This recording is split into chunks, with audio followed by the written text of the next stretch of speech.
Each year, the Obsidian team vote on community contributions throughout the month of October, Obsidian October, and in 2022 they went through plugin developments, plugin updates, themes, written content, video content, and lots of other areas, all related or focused towards student learning, student life, student note-taking.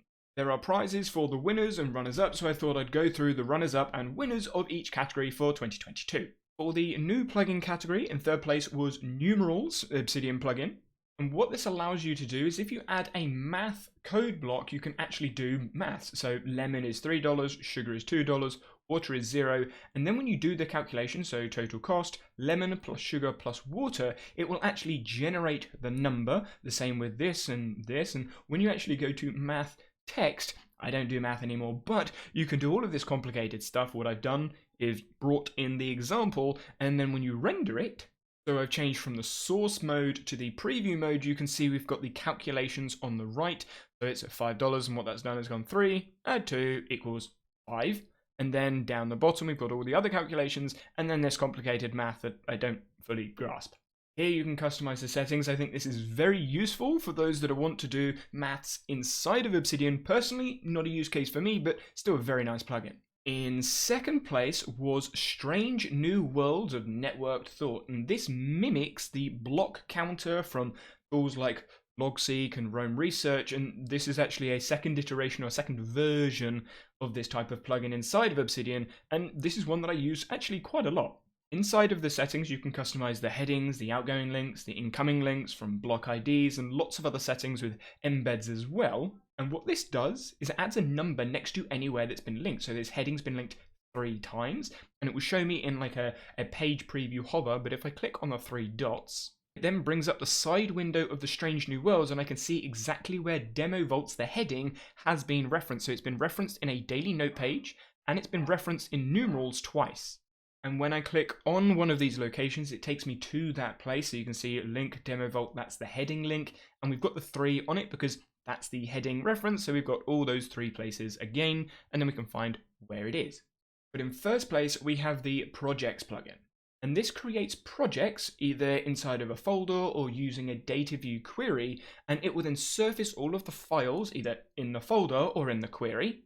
And at the moment, it has some default views, so a table view, a board view, calendar view, gallery view, and a developer view.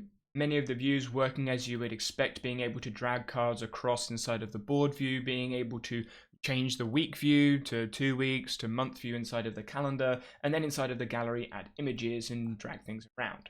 The potential power of this plugin, though, is the ability to combine other plugin views through an API.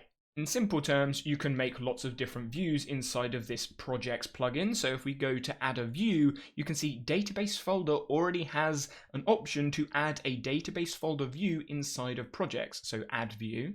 Now I have a database folder table view inside of this project, which can then work with the calendar, the board, and all of the other things. I personally don't use the projects plugin because I have no need for it. I have lots of database folder views and then a canvas dashboard view, so I don't need a calendar, a gallery, a board, or anything else that it offers. But this plugin is very good and it has a very high potential. The next category is a new theme. I've already installed the themes, and in third place was Listive. This is a markdown formatting page, so it shows all of the markdown you can have in a page. I've got a link in the description if you're curious, but this is what the theme looks like in all of the different sections with comment blocks, code blocks. Oh, there's the Strange New Worlds hover, and as we scroll all the way down, you can see that's the embed of the page. It's just showing all the different theme elements to Listive, and it has a nice light mode as well, which you can see in here. I like the text font of this theme, but I personally am a default theme user. In second place is the GitHub theme. The light mode is very similar to the default light mode as we scroll through because not much has changed. However, when we go to the dark mode, you can see it's changed some of the colors of the blocks, of the headings, and of the highlights as well, giving you the GitHub feel inside of your Obsidian. And then in first place, we have Origami. One notable thing about this theme before I leave is when you hover over it, it's got a very nice button hover, just a smaller side. But scrolling through, you can see this is very minimal-esque. It makes the text a little bit smaller from what I can tell. I do like the call-out blocks. They do look pretty funky. And as we scroll through, you can see we've got some elements in there. And it looks very similar inside of the light mode, changing the colors of the tables, and then scrolling all the way through. Everything else is, as you would expect, white and black, with these very funky-looking calls. I must admit, I do like the call-out blocks. I probably won't use them, but that's the theme. The next category is plugin update, and in third place we have the long form plugin. For those of you that watch the Vault tour with Chris or Sudo Meta, he uses the long form plugin for his longer writing inside of his PhD. What it does is it allows you to create a project folder, and the long form plugin will show you all of those sections. That could be a chapter, a section of the writing. So when I right click, I can create long form project, an example project. Now inside of the example folder, there is an index file which shows me all of the scenes, the scene folder, ignored files, and then inside of the long form sidebar, I can add a new scene, and it creates a new file inside of the example project folder. It's not a plugin I personally use. I use the Outline Core plugin and Workspaces instead, but it's still very beneficial for those writing really long documents. Then in second place, we have Commander. I think Commander is one of the most underrated plugins inside of Obsidian because it allows you to add any commands from the command palette to the ribbon, which is on the left, the tab bar, which is at the top right of a file, status bar at the bottom right of the window, the editor menu, so when you right click on text, that's the editor menu, the file menu, so when you go into the files plugin and right click, that's the file menu, add commands in the Explorer menu, change the toolbar, so the advanced mobile toolbar plugin that I used to use has now been replaced with this Commander toolbar, and it allows you to add more rows to the toolbar at the bottom of the screen on your phone or iPad, and it also lets you add custom icons onto the commands that you add in the toolbar on your mobile or iPad tablet device. In addition to all of that, you can actually combine commands together into a macro and then add that as a button anywhere on your screen, so anywhere in these locations. But in first place, we have Obsidian OCR. What this lets you do is use Tesseract once you've installed it to read images and PDF images and extract that text into Obsidian. When you go into the settings, there is loads of different things you can play around with, but as I personally don't use text in images or PDFs inside of my Vault, this isn't something I personally use or have used yet. So it's a nice addition for those coming potentially from Evernote to use the OCI here, but I can't vouch for how good or not good it is yet. Moving over to the theme updates, in third place we have Obsidian Typewriter. This theme had a big update, just like many of the other plugins when version 1.0 came out, and as we go down you can see it's changed the background color. It does a little bit of change to some of the text inside of the file, and as we scroll down you can see we've got some green in there. And then when we go to the light mode, it's lighter but not too light, so I actually quite like the background color of this, but I'm a dark mode user so I would never use this anymore, but it's still something to look into. In second place, we have Prism.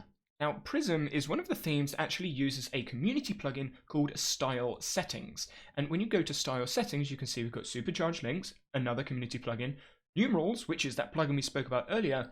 But inside the Prism theme, you can customize it all inside of here. So you can change the colors, change the settings, and it goes really, really deep. And as we have a look at the light mode and scroll down, I like the callout blocks. They've changed the look of those as well, but much of this is very similar to the default light theme. There's just small changes here and there, which does change the aesthetic in a nice way, but to me, default is easy because I don't have to worry about updates. And then moving over to the dark mode, again, very similar, just obviously in the dark mode version. So very nice, very similar with the callout blocks and the embeds, everything working as expected. But in first place, we have Shimmering Focus. Again, for those of you that watch the Chris or Sudo Meta Vault tour, this is his theme. This is the theme he developed and he has changed and customized, and it works specifically with his setup. So I suggest you have a look at the video that I'll link in the top corner. Well, I've already done it, and have a look how he's using the theme with some of the other plugins. And then when we go to the light mode and we scroll up and down, you can see it is slightly different because obviously it's a light mode, so there's some text changes, there's some color changes, and as we scroll all the way to the top, we've got the callout block changes as well.